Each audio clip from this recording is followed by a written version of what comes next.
but at least it's not damaging in the immediate short term. But when you have people living together who can't ever agree with each other, trust each other, or even know how to talk to each other at this point with the bloody pronouns, it becomes a real problem. It creates social friction. It's about value. So we have this dichotomy. We've got two choices. Either we're all calling each other racist, or we're all worshiping the flag of the country we happen to be born in. Those are our two options. That's not the way we wanted to be. We didn't make it like this. I'm offering you a solution, and all I'm getting is Sargon, I love you. Okay. Guys, we came here to talk about free speech. Okay, I want to Okay, right. So your solution, you already gave it, but you already said that it's only for smart people? No. Yes, you did. Well, he said everyone wants to be part of an identity, and I said not smart people. Exactly. Yeah. So that's not what I didn't mean. What you're going to say I meant. Yeah, but no. Most of the world. I mean, is not really thoughtful people. Okay, you're going to say those that aren't independent thinkers need an identity. How do you think the commies end up taking over anyway? Because of the ideas of Marx. No, because smart people were communists. No, because the ideas of Marx aren't going to run around and burn It's amazing. down on the road. Me arguing with you is like you arguing with like the identitarian right. Only I'm you and you're them. It's like amazing. It's fucking amazing. Ideas are the motor of history. I agree with you. And so the reason communism took over is because smart people were communists, not because agree, dumb but people someone were. has to steer the car. And it's the stupid people who take up these stupid ideas and steer the car. So you have to be aware of that. Like, you can't just act like everyone else. Everyone in the country is like 140 IQ Jewish kid. You know? Because they are. They fucking are, mate. A lot of them, listen, a lot of them are genuinely tribal and stupid and live among Muslims who are also tribal and stupid. And they fight each other. We have to deal with that. Amazing. No, but this isn't a solution that will actually work for most people in the country. No, but it's a solution that works for you. The fact with me as well is I don't think that tribalism is going to be an actual solution to everybody's problems, but I think if a person wants to, on themselves, adopt an identity, that's their freedom to do that if they want. It's their freedom to do that. Yeah, I like this guy. Right, if they Free want... Dankula. If they want...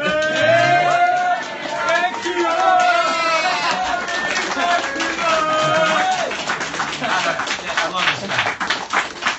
I'm going to miss you all so much. Anyway, look, Sargon, I'd love to continue. We'll have this out more. I would love to. If you want more of this, please email, sargon@gmail.com. Guys, if you'd like to see more of this, please make your voice heard on the internet. But yes, we are here to talk about free speech, and thank you for that just now. That was a lot. This is some of the most fun I've had in a long time, guys. I came here from America. I left freedom to be here.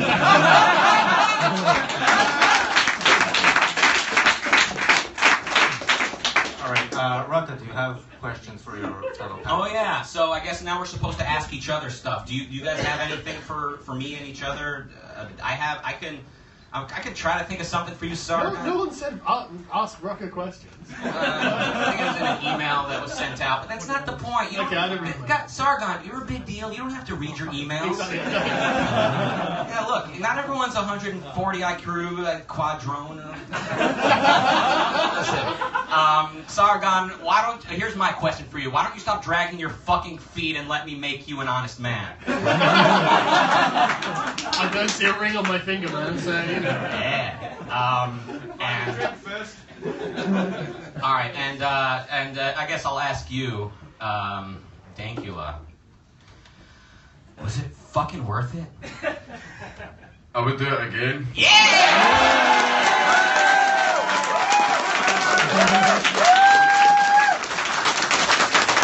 Don't let your memes be dreams.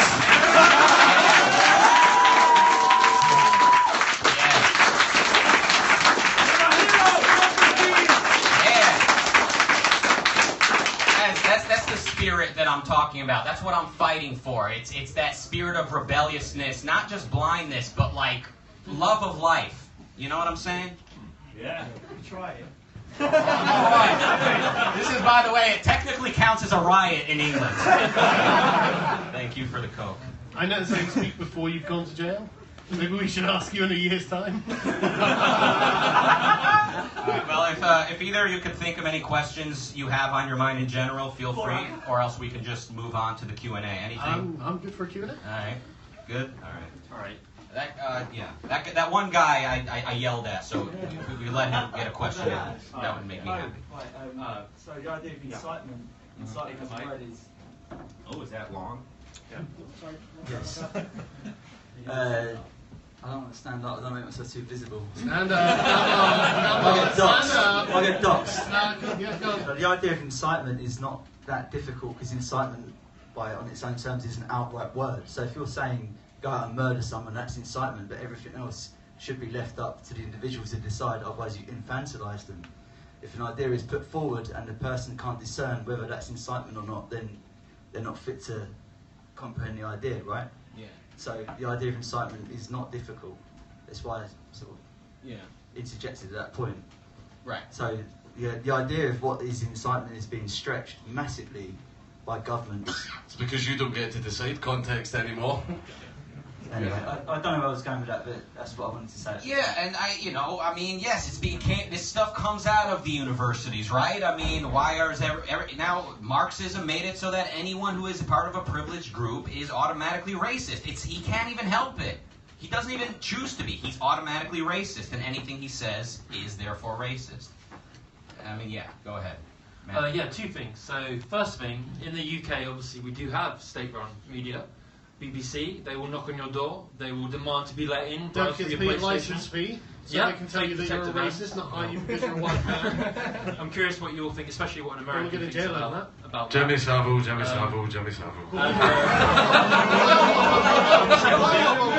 I'm going to jail anyway.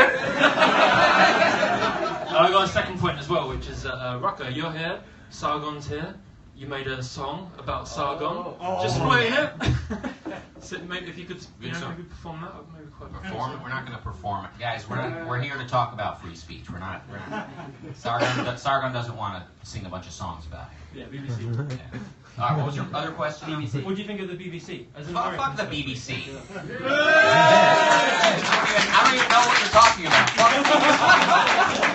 about. You're being forced to pay for the government to give you your media. To bullshit you. That's the problem with the BBC. And the worst part about the BBC for me is that they're trading on a reputation that they abandoned 40 years ago. You know, they're trading on the good reputation it had when it was founded, and it was, it was all highfalutin. Oh, we're going to be an objective news source, blah blah blah. But now it's just far left propaganda, and it's not even just necessarily far left. I mean, I hate to say it, but even Jeremy Corbyn gets a rough ride from the BBC sometimes. I know, right? It's because it's incredibly pro-establishment, which is exactly what you'd expect with state-run media. And then they have the temerity to say, "Oh, Russia Today's a bit dodgy." Yeah, no shit. I wonder why. Oh, it's state-run media? Yeah. They've actually been pretty nice to me. Who here pays a TV licence? Fuck off. Yeah. Fucking cucks a lot, you. I proudly do not. In fact, I attended a rally at the White House. I consider that quite the act of rebellion. Oh, it's okay for you to mock his accent, but not Rucker. Racist. That was a lot closer to my accent. I actually stood outside Broadcasting House. All right. You have a microphone. Go on. We'll get to you in a sec. So it's incredibly frustrating sitting here with you here, knowing what's going to happen to you imminently. But I'm interested in practical measures. So I know that Carl has set up an organisation called the Liberalists. I wondered what practically you're thinking of doing, because I think many people here want to do things practically.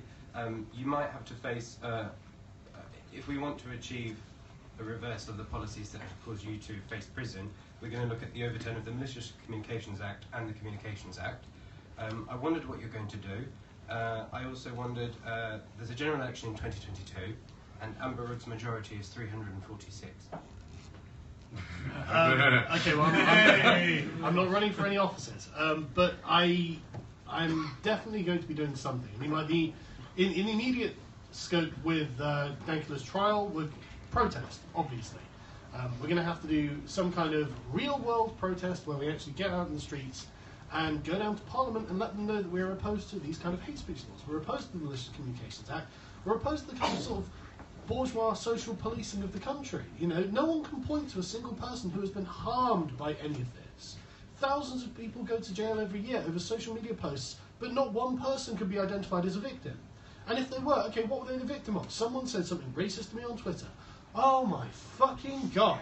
How did you ever get over it? I know what we should do, use taxpayer money to lock up the person who sent that tweet. No, it's ridiculous. I'm really tired of it, you know. And the worst part about it for me as well, and this is something I've been thinking about a lot, it's like a large part of sort of British culture is about banter. You know, a lot of it is about banter. And one of the reasons for that is, I think it's actually... Mud Hut Mike just broke out in a cold sweat somewhere. No, seriously, like, I think a lot of the reason for it is about...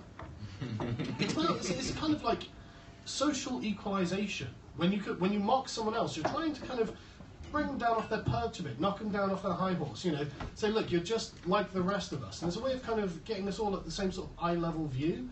And if you have a group of people that you can't have banter with, then that makes them a privileged class. It makes them someone you have to watch your language around, someone who isn't subject to the same rules as you. And if this is a minority group that have a bunch of privileges that you don't personally enjoy, there's a word for that. It's called an aristocracy. And that's where we're actually going with this. And it's, you know, early days yet, but it's something I really think just from it sets a bad precedent to have a group of people who have a bunch of special privileges and special deference by the government that the rest of us don't have. And it prevents them from integrating. It makes them think, oh, we must be different. Because they are different. They're being treated differently. We have to be allowed to banter with people. Otherwise, they're never going to become like us. The thing that I want personally to be removed in its entirety, obviously hate speech laws, I do think, as everybody seems to agree, direct incitement or encouragement of violence, obviously kill that man and stuff like that, obviously that's incitement. But see, when you actually look at the police's own hate crime operational guidance handbook, literally everything in regards to hate crime comes down to that person's perception of it, the victim's perception of why you did it. You might have not actually said anything hateful or done anything hateful. All you could have done is give them a dirty look or just called them a cunt or something like that. See if they perceive that that act came from a place of hate. And the police have even said themselves that they don't need to prove hate. They can just arrest you for that and say that you did that because he was black or because he was a homosexual or because of anything like that. And as we've seen in my case, you can't, when you go in and actually argue why you said the statement and why you did it, that doesn't fucking matter. They get to decide that for you. Also, you look like the bad guy from the first Blade Runner, and I think that's amazing. I think that looks amazing, man. You do a little bit, but that's all. Multiple times. Basically, the way this is going to take decades of activism. It's not going away anytime soon. It's so unbelievably well entrenched in our public life, in our institutions, in corporations. I mean, like it's been the far left's takeover of the entire country through the back door, very subtly, based on the moral conviction that people have against things like racism. MPs are going to have to lose seats until they absolutely are. Changes things in this country is MPs losing seats. Yeah, we're going to have to make people, well, not make people, we're going to have to encourage people to vote in certain ways to get rid of people who are creating these problems. This is how our democracy works, and the sooner people get like woke to it, the better, because it's got to happen. There's no other way for us to do it. See something that's also evident, the huge swing that's coming in society. See when Mog got shoved and stuff like that by Antifa and then came out and gave a big speech about free speech. Had anybody heard of him before that point? Yeah.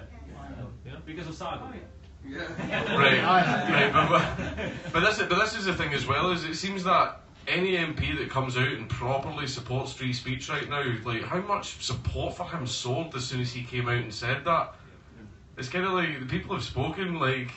See, it's what people want at this point. There's a inquiry on that now, on university free speech. There's a parliamentary inquiry, and they took evidence from people at KCL in that. So that's one area. Yeah, I mean, like you had Joe Johnson had to the other day, effectively order universities not to deplatform people, and I mean that's the sorry state of affairs that we're in. But I mean, at least the Conservative did something, you know. But it really boggles my mind that we can have a Conservative government for what, like 8 years now, and we still have all of this diversity initiatives, we still have all these hate speech laws.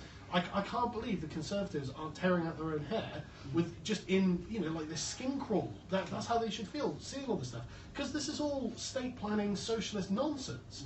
This is not what a free society looks like. And yet they agree with it all, they continue with it all. And I guess it's because they benefit from it in some way, but I just haven't identified what that is yet. So if only somebody were yelling it in your face all day. So, keep in mind as we're talking about this politician, this measure, that legislation, that group of people, making fun of that group of people. Dig deeper. Get down. What is the philosophic root of this? We abandoned the efficacy of reason, of consciousness. This happened centuries ago. Then we've abandoned individual rights in politics, and then every Western country became a lobby system. The U.S. remarkably so. I know everything in American politics is a lobby. This union, that corporate lobby. It's the same here. I'm sure it's worse. But everything's a lobby because everyone's part of a group. So as much as we want to yell at the left for being into group politics, unless we're advocating for a politics of individualism, we're not really solving the problem. And when I say individualism, I'm probably not talking about what you're nodding for right now. I'm talking about the real deal, I'm not baby. nodding because I don't think you're going to get what you want. Well, not if you keep dragging your feet on this. What even was the original question, by the way?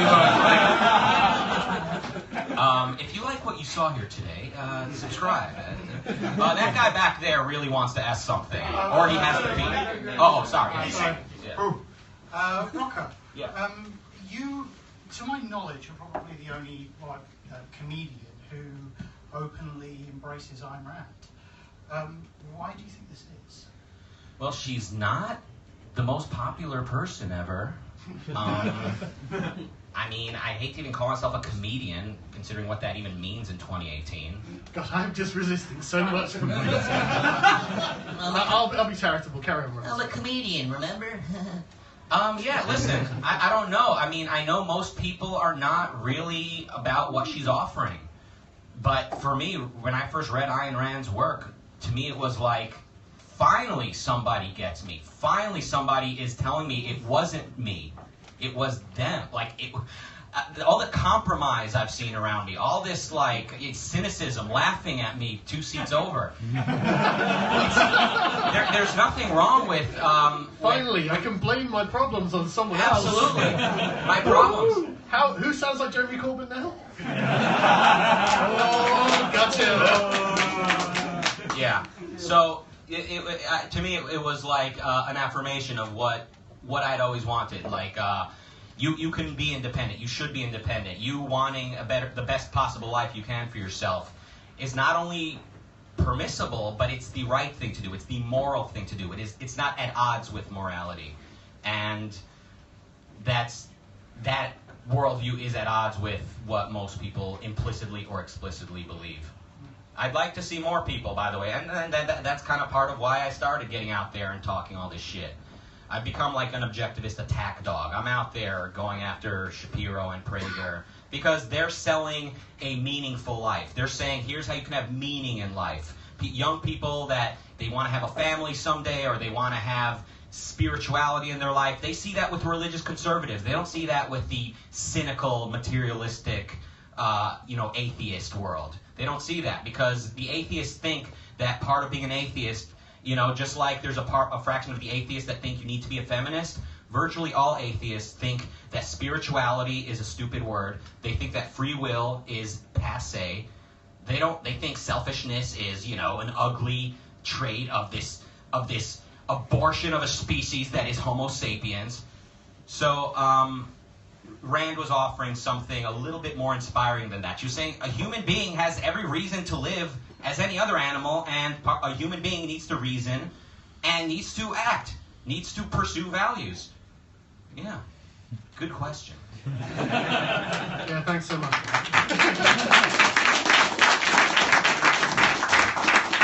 Hey guys, you alright? I've had a couple of pints, so... good to see Sargon again. Yeah, you too, man. It's good to be up, good, thanks. So I think this is the shittest trials of Socrates. Really getting put above the oracle and getting his fucking head cut off. Because you really are the champion. You really are the champion of freedom of speech. You don't understand what we are. Your minds are ready. You got a fellow shit poster over there. Maybe you can talk later. Oh, yeah, I know. As an academic, we talked before. I'm a postdoc in that, and I'm trying to move up through the field. And I just wanted to know, it's a real academic question, will you actually see yourselves in 5 years' time? Present? All of you. Not five. That's to all of you. Oh, all of you, all of us is. All right. Sargon, where do you see yourself in 5 years? Probably prison, to be honest. I'm surprised anyone's still in England, considering, like, what the fuck? Or in the UK, rather. I'm starting to think the entire country might actually be in jail and no one told us. Why didn't PewDiePie call his lawyer with all that shit, with the Hitler uniform? I'd be fucking shivering. Oh, dude, I feel bad for PewDiePie, because I've spoken to him on by text, and he's a really nice guy. And he's really quite woke, but I think that he's afraid of the media furor around him when he does anything. And, you know, we've all seen the Wall Street Journal going after him for being a Nazi and all this sort of stuff. In academia, I'm afraid of speaking out. Dude, it is. Absolutely, they put a culture of fear on people, and they don't do it.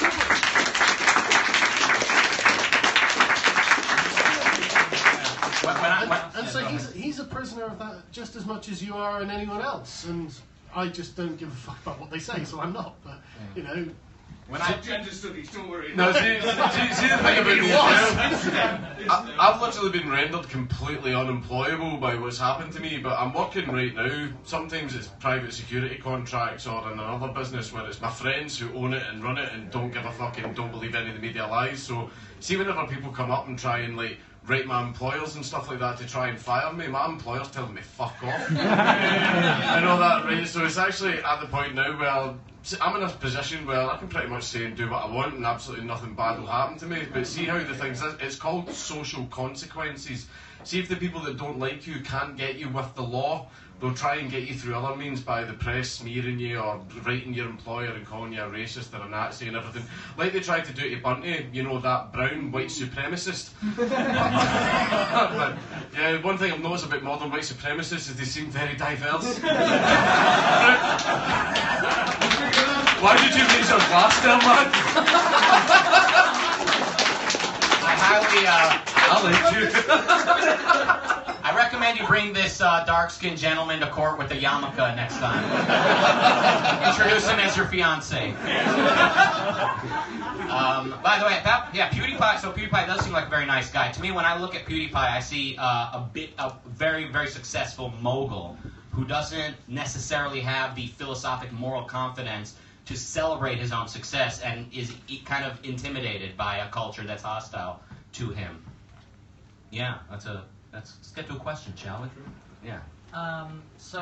You guys talked about how the government should or shouldn't interfere when, say, a mainstream media says something and they might have to give sources or something. Would it be better if it was just made easier, say, if you wanted to sue them in civil court, if you couldn't afford a lawyer, it was easier for you to, on those grounds only, attain a lawyer for free? Would that be a better option? Go on, Ruckus. Should the state pay for your lawyers? Go ahead. Well, look, I think our whole court system is a shit show. The fact that you need to, it's a matter of who spent more money. Since when should judges be in the business of listening to the, quote, better lawyer? This is not something I've thought that much about or listened too much about, but, like, courts should be very simple. And, well, laws should be objective laws. And I know we talked about the government deciding what's objective reality, but laws should be objective, and they should be there to protect your rights, and your rights should be based on objective reality. I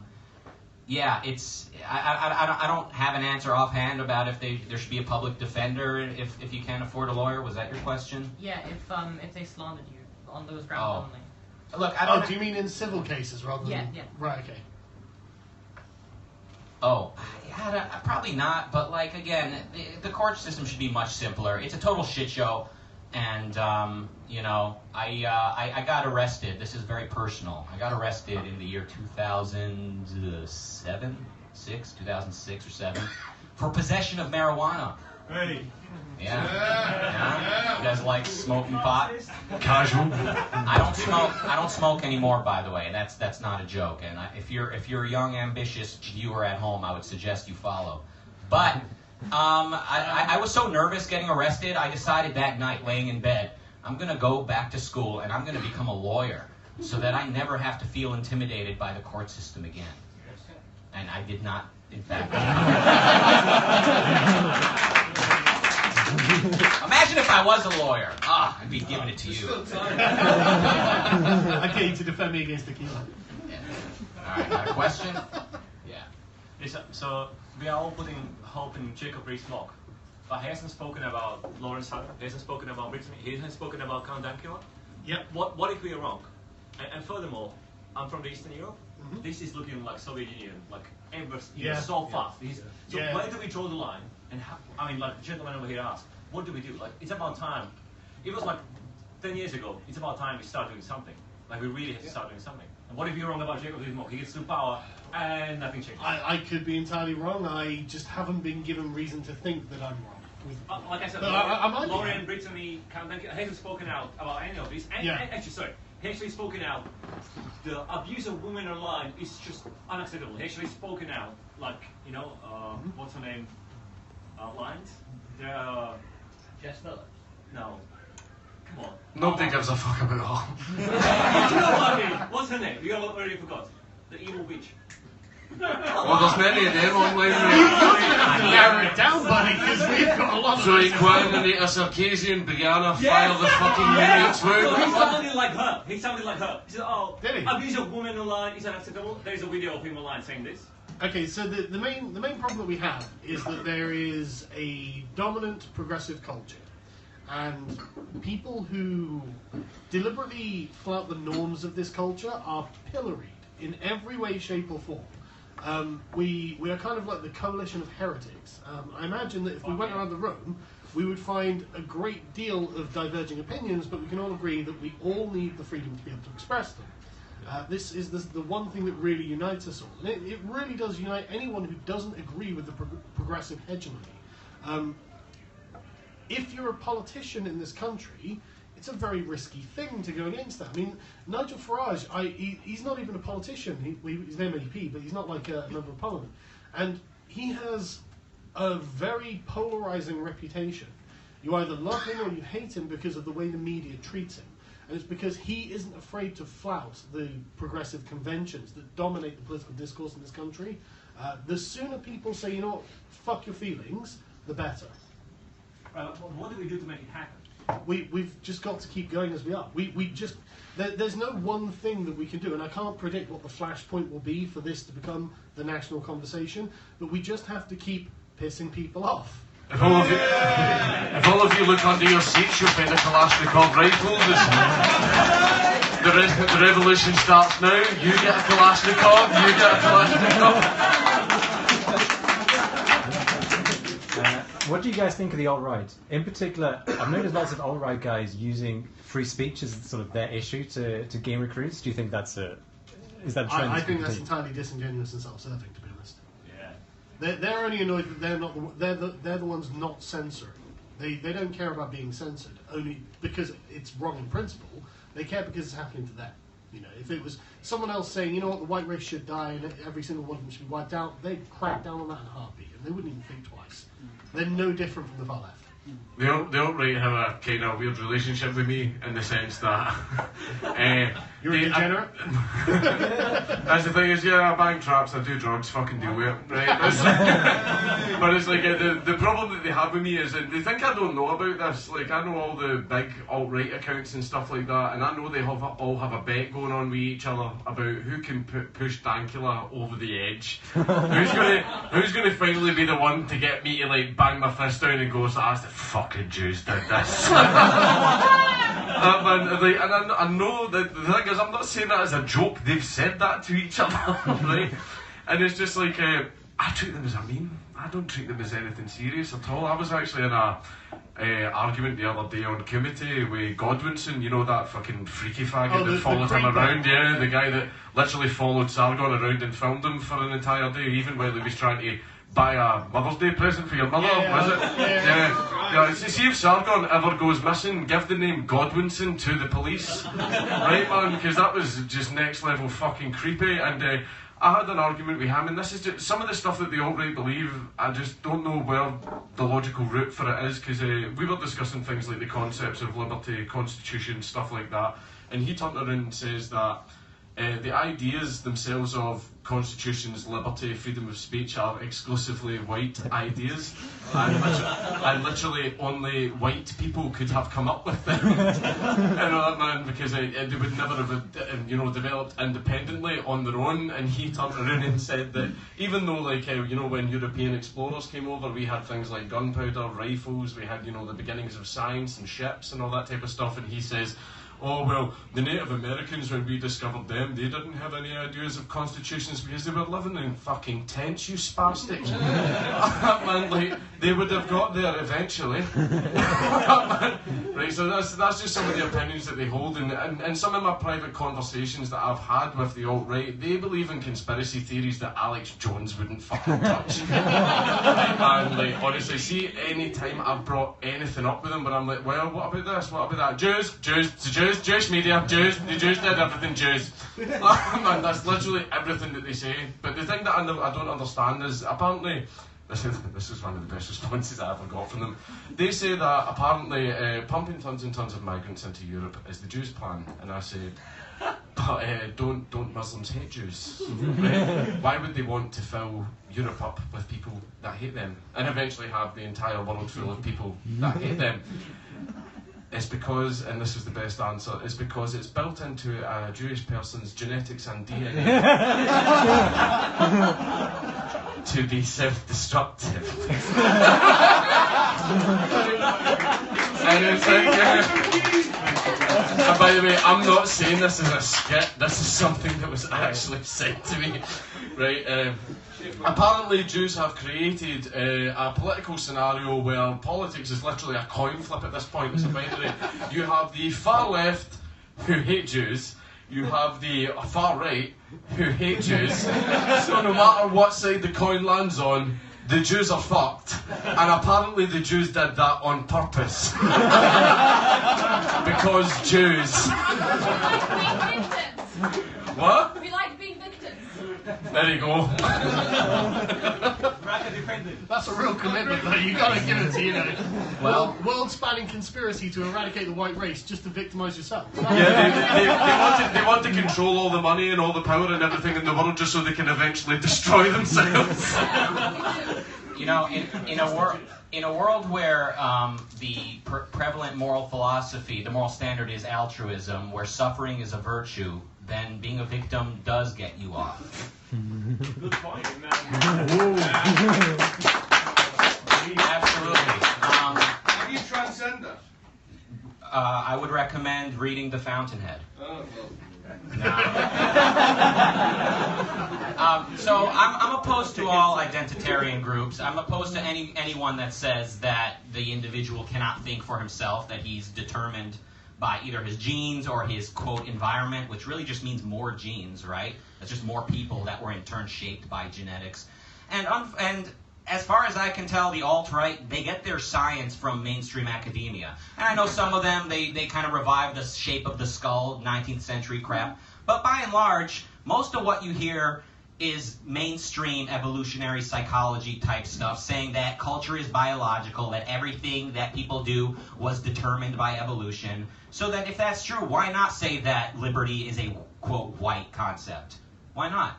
So, Brett Weinstein, remember he got attacked by those crazy kids in school? They were only believing him by what he was teaching them. He teaches them that culture is biological, that everything that people do was determined. I don't think he does teach them.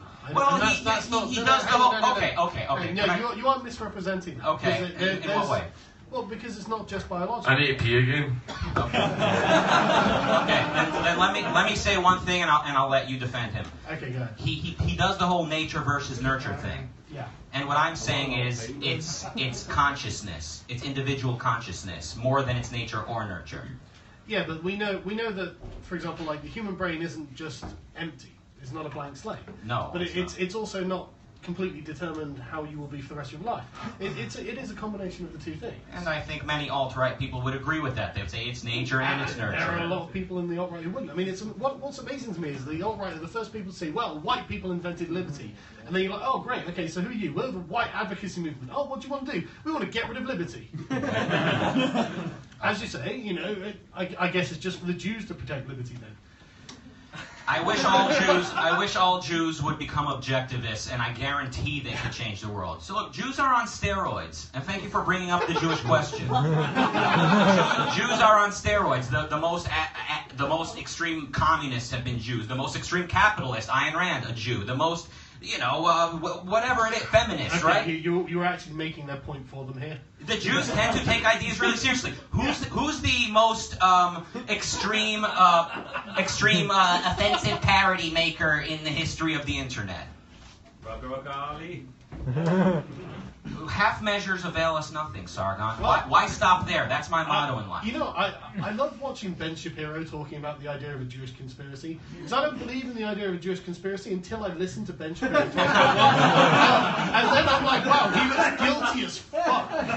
So, you know, let us in on that. I think a conspiracy, there's no need for a conspiracy when philosophy is already driving people to behave a certain way. But, yeah, look, I'm opposed to any form of identitarianism, so if that was a little confusing, all that just happened here to anyone, what I'm saying is that the individual thinks. The individual uses reason to live, or should use reason. Certainly can use reason. And all of history is, what we see behind us in history was determined by philosophical trends, the way I see it. What do you make of the fact there's lots of people out there now who are kind of a mix of nationalist and libertarian? So, for example, Yiannopoulos, like UKIP in the UK, they're kind of nationalist. To me, nationalism and what was the other one? Libertarianism? I don't know. Listen, I'm concerned with basic philosophy. I'm concerned with ethics and with the individual pursuit for happiness. I don't consider Milo to be on board with almost anything that I'm about. But in terms of like how ideas flow through the culture, now the culture changes through ideas. It's weird.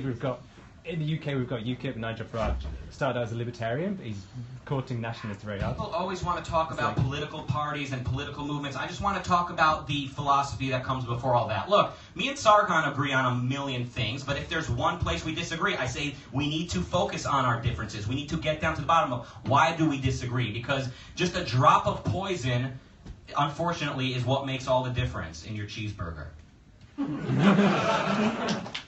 Hey guys, thanks for coming.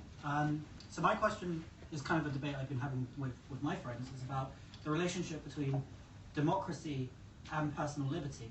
And I wrestle with the idea that democracy is a weakness to personal liberty in the sense that people can vote when they're offended to stop free speech, as what we can possibly see in the future. And so my question is democracy a threat to free speech?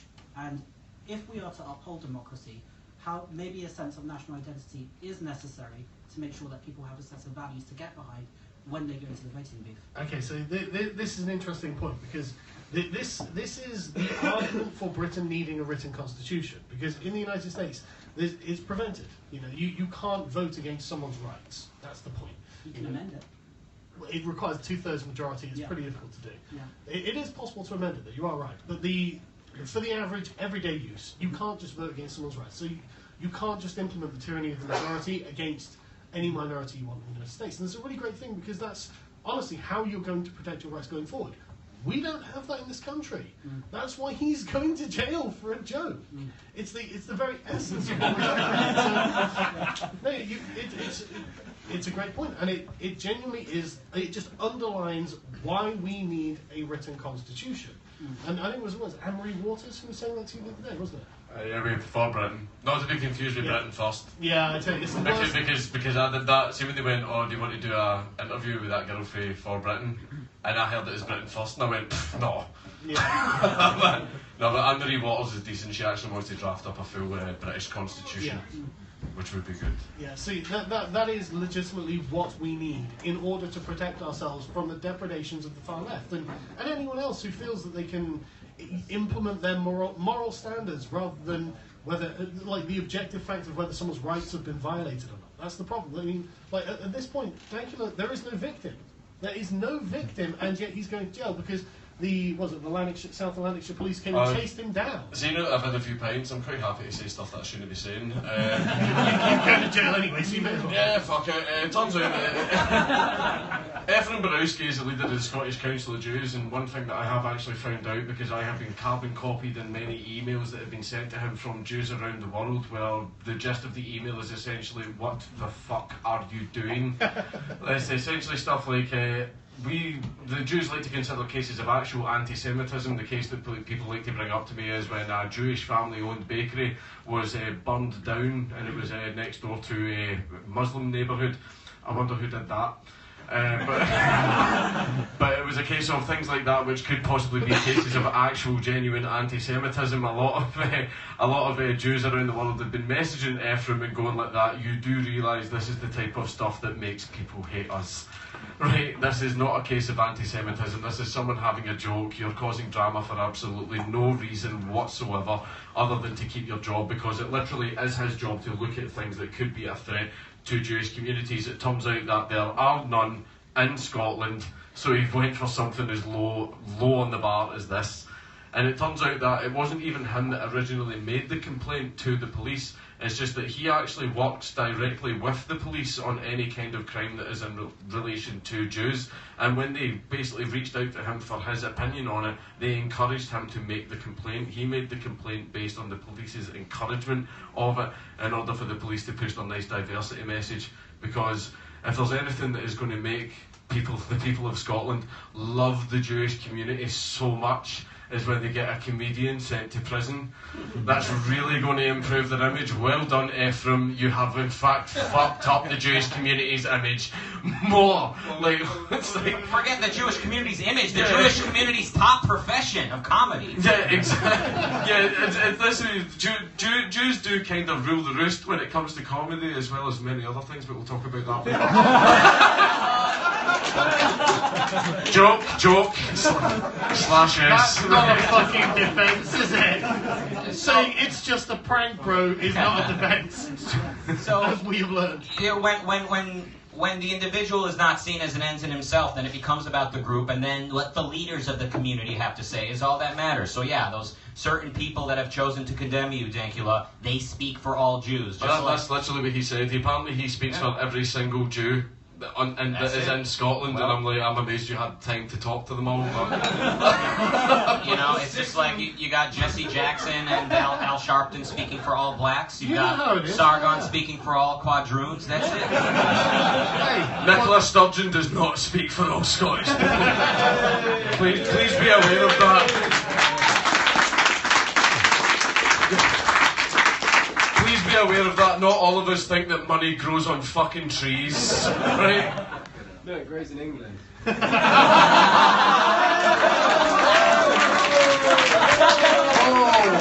our oil that you sell. Yeah, you needed us after the fucking Empire fell, mate. Hey, whoa. No, we're not even going to get into the Scottish colonial empire, because that's how you ended up in the Union in the first place. Carol, have you read Locke? Have you read Scottish history? Because I have. Yeah, the real version. No, boys. It's banter, by the way. It's just banter. Yes. I'll save it for when I'm fucking alone with him. I think the empire fell in more ways than one. So, Rucker, tell us about the Jewish conspiracy. How did you get Ibrahim to sort this out? Abraham. Can you Ibrahim, whatever his name is, can you not put I some straight? Yeah, I mean, what are you going to do? Guys, I'm just going to sound like a broken record. The West used to believe in individualism. Like, it used to be a thing. Today, I can't even get the loudest proponents of individualism on YouTube to even meet me all the way. So, everyone's willing to compromise. You know, you can just say, call it and a few hundred years ago, you would have been saying, I'm not a Lockean. I'm just not a Lockean. Yeah, it's deep in that though, because the thing is, the problem I have with Ayn Rand is that she says that it's a moral virtue to be selfish, and I don't think it is. Self-interested, absolutely. Yeah, but I don't. Why think it not? is, because it's not a choice. Okay. All right. Is it self-interested or selfish? Either one's fine. The virtue of selfishness was the title of one of her books. But basically, you don't have a choice but to be self-interested. That's not true. It is. What about people who kill themselves? That's for their own Okay, what personal about interest. people who... They do it because they think life is too difficult to stand. Okay. It's the easy What way about out. people? What about people who hand over their freedom to the government because they believe it's for the greater good? Because they're afraid and they want the government to take care of them. Okay. Everything is about All right, but self-interest. they Everything allow look, this. No, look, anything you did that wasn't in your own self-interest would seem irrational. You would be like chopping off your own arm for no particular reason or something. It would just be like, holy shit, this guy's nuts. Right? Everything every human being has ever done has been in their own self-interest. In Not some way true. or another. Absolutely true. What right? about the Britons taking 1 million refugees? It's in the self-interest. It's the moral fucking virtue signaling of politicians. If you're going to say right? that... Honestly, every damn thing they do is for themselves. And so when you say, look, I think that we should make selfishness a virtue, it's like, yeah, but you didn't make a moral choice. Richard Dawkins was very good, actually, in the Selfish Gene, his book, because he said, well, actually, yes, everything is, all behaviour is selfishness, but how do you account for altruism? How do you account for apparent altruism? How do you account for people choosing, for example, to become doctors and nurses and being paid less for doing that, for caring for others? And what he said in his book essentially was that it is not the individual that's selfish, but it's the genome that is selfish, that we act to protect to put forward our genes, to put forward ourselves. Why do people become nurses? Because they want to be nurses. That's something that appeals to them. They think they will get higher satisfaction out of their job by doing it. Lots of people give up on their career of choice to, either take care of someone else or take care of an aging relative or someone other than themselves. And that's why altruism is considered moral. That's why? Yes, you're doing something against your own I thought it came self-interest from to someone mysticism. else. I thought it came from mysticism. No, but that's why Rand was wrong. Is it? Is that Yeah, right? it Cool. is. Well, here's what I'd love to see. I'd love you to study her to the point where you can just absolutely demolish her, and I'd love to see you do that. Because all I've ever said is just challenge her. Yeah, That's but the fundamental premise that Rand is based on is that selfishness can be a moral virtue, and morality has to be about choice. So selfishness is something you don't choose, you can't do it, it's inevitable, so you can't be choosing, so you're not making a moral choice, so it can't be a moral virtue. If you're going to say that anytime you do what you consider to be the right thing, you're being selfish, then yeah, technically anyone who follows their believed code of morality is being, quote, selfish. But what Rand is actually saying is that the proper morality for living on Earth is rational egoism. Well, again, I don't necessarily agree, and it's something that we'd have to spend quite a lot of time discussing.